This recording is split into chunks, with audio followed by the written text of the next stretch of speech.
Welcome to Conflict News 24. Today's bulletin includes news stories from Russia, Ukraine conflict, China, Japan, maritime border dispute, increasing American influence in Russian neighborhood as Armenia thanked US today, and lastly, North Korea fired a ballistic missile over Japan today in a new escalatory move. Firstly, viewers, Armenia, Azerbaijan conflict. The two countries fought a war in 2020. And a few days ago, border clashes erupted. More than 200 were killed. Last time when they fought a war in 2020, it was mainly Russia which brokered a ceasefire. In Russia, ceasefire agreement was signed, but now Russia is preoccupied in Ukraine, and US is enhancing its influence in Russian neighborhood.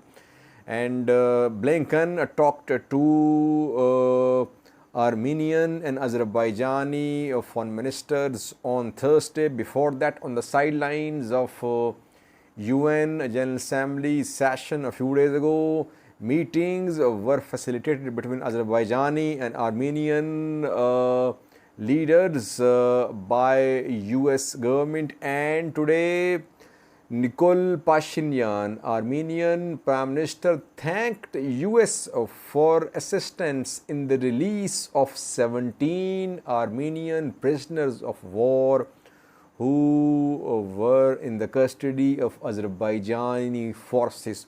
So, US mediated the release of an exchange of Azerbaijani and Armenian prisoners. In the past, it was Russia which used to play main role in exchange of prisoners between Azerbaijan and Armenia. We know that Russian peacekeepers were deployed after 2020 Azerbaijan-Armenia war, and still Russian peacekeepers are deployed in Nagorno-Karabakh. But now US is enhancing its influence in the regions close to Russia. Russia, by the way, started its invasion of Ukraine in February to stop NATO from coming close to Russian borders. Instead, we are seeing that NATO's arms, NATO's weapons are all over Ukraine. Ukraine is using all NATO weaponry. US is enhancing its influence in Russian neighborhood. Secondly, viewers, North Korea on Tuesday morning fired a ballistic missile which flew over Japan. It landed in the Pacific Ocean. The missile traveled a distance of more than 4,000 kilometers. North Korea is known for producing quality long-range missiles. Its missile technology is very advanced. North Korea, South Korea, two neighbors, are involved in different disputes for decades. US backs South Korea, and these days US, South Korea and Japan are conducting military maneuvers, and while the maneuvers are underway without any advanced information, North Korea on 7:20 a.m. Tuesday morning fired this ballistic missile over Japan. Japan is protesting. North Korea is in Chinese camp. It is part of Chinese camp. On the other hand, Japan, South Korea are at US camp. This is not the first time that North Korea has fired a ballistic missile over Japan, but it is the first time since 2017. The first time in the last 5 years that Japan has fired a missile, ballistic long-range missile which flew over Japan and landed into the Pacific Ocean.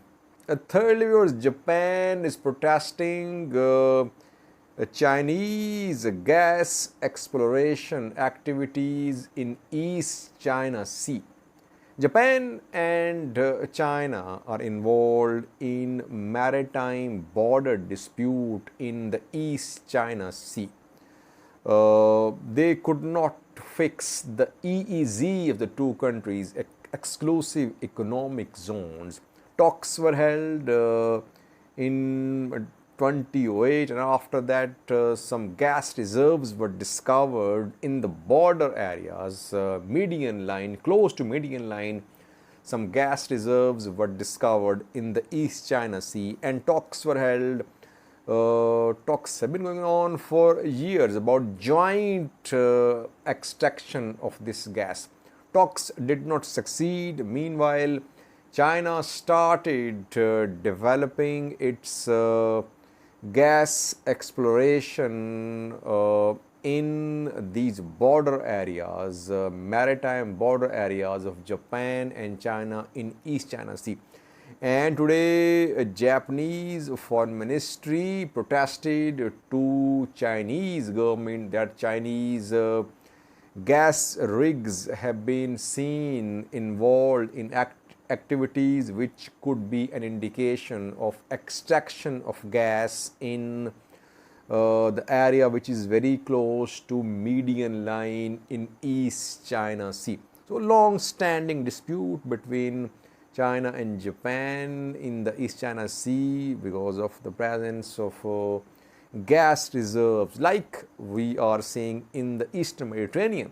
There are huge natural gas reserves there, and Israel, Greece, Cyprus, Turkey, Libya all want to have their shares. Some agreements were signed between Israel, Greece and Cyprus. Turkey was kept out of the agreements. Turkey signed agreement with Libya. So their war is over gas reserves in the Eastern Mediterranean. And same seems to be happening in the East China Sea between China and Japan. Lastly, viewers, Russia-Ukraine conflict, where Russian forces are now losing ground in Kherson. In Kharkiv, we know that in the last 3 weeks they have lost large territories. Now, in eastern Kharkiv, to the right side of Oskil River, and surprisingly in Kherson, Ukrainian forces are rapidly advancing. Yesterday we discussed Davidi Bird, and now Ukrainian forces are in control of Davidi Bird. Russians have withdrawn from large territories in Kherson. Have a look at this map. In yesterday's video, we discussed Ukrainian advance in eastern Kharkiv to the right side of this river, Oskil River, and secondly, we talked about Ukrainian advance in Kherson. You can see Kherson here, and along this river, Ukrainian forces were trying to move towards this place, Davidi Bird.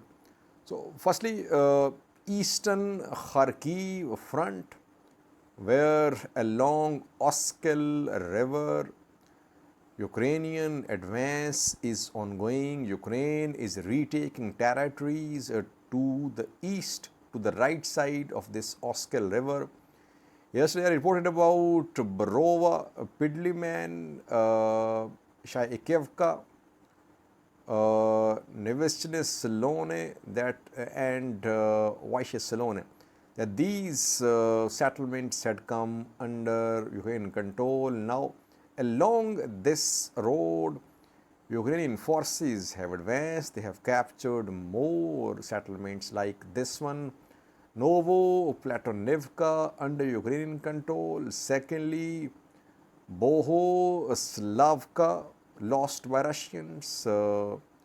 And thirdly, you can see here this place, which is Borivska. it has also come under Ukrainian control. This is border, Luhansk, Kharkiv border, and you can clearly see that gradually Ukrainian forces are now pushing Russians out of Kharkiv into Luhansk. On this front, Ukrainian forces want to enter Luhansk and they want to move towards Svatov.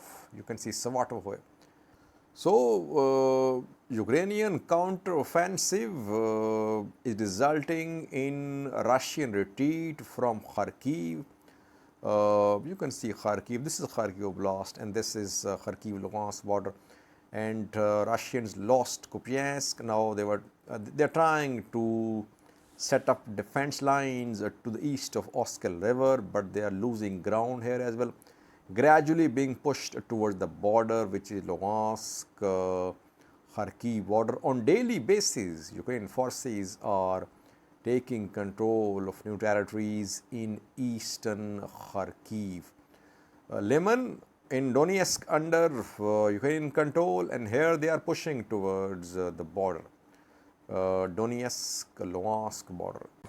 Major Ukrainian advance in the last 24 hours was in Kherson oblast, Dnipro river, and here we yesterday reported that Ukrainian forces had taken control of some places along this river, which is Dnipro river. Zoloto Balka was taken by Ukrainian forces. This place, Novo Alexandrovka, taken to yesterday, then Haverlivka, and Dudchane was the front line yesterday. But in the last 24 hours, Ukrainians have managed to reach Davidi Bird from this side, from Vysykopelia. They moved towards Arkhangelske, then Starosilia, then Valaika, Alexandrivka, and after that Davidi Bird, and then Bruskenske is also under Ukrainian control. So you see that Davidi Bird taken by Ukrainians, Dudchany was volatile yesterday. It means that all these areas, these settlements, they have come under Ukrainian control. They have lost more than a dozen settlements in the last 24 hours. And they have lost a key route. This is one of Russian supply lines from across Dnipro river. This is Nova Kakhovka bridge over Dnipro river, and it is one of supply lines of Russian forces, though the bridge was partially damaged. Several HIMARS strikes were conducted by Ukrainian forces on this bridge. So it has been a key supply line of Russian forces in Kherson, which then moves towards Davidi Bird. Davidi Bird was very strategic, and it has been lost by Russian forces. By the way, what we have learned is that Russians seem to be withdrawing. I mean, we are not seeing lots of losses of manpower, lots of losses of military equipment by Russians. Yes, they are losing ground, but their losses are not being confirmed. It means that they are withdrawing from these areas of Kherson, and they could be planning something new, waiting for the reservists to come to the front lines. Around 300,000 reservists have been recalled by Russian forces who are being trained for a 2 weeks period, and they are going to report at front lines in coming days. So before that, Russians are not resisting a lot. They are just withdrawing from territories, and they are regrouping, reorganizing. So in Kherson, Ukrainian forces have made large territorial gains, but without fighting in most areas. Russians are withdrawing with their weapons, not without. They are withdrawing with their weapons and they are trying to regroup, reorganize. From which front will Russians try to launch offensives in coming days? This is the most important question. Because in Kharkiv, now in Kherson, and before that in northern Donetsk, they just withdrew. Yes, there was some fighting, like in Lemon, they were encircled. Even in Lemon, they did not suffer lots of losses. They did suffer some losses there. Some of their troops were encircled in Lemon. But still, they managed to leave Lemon without suffering lots of losses there. So, on all fronts, they are trying to protect their military assets, their manpower. They are planning for something big, I think. So, in coming days, we could see Russia launch some big offensives on more than one fronts. And thanks for watching.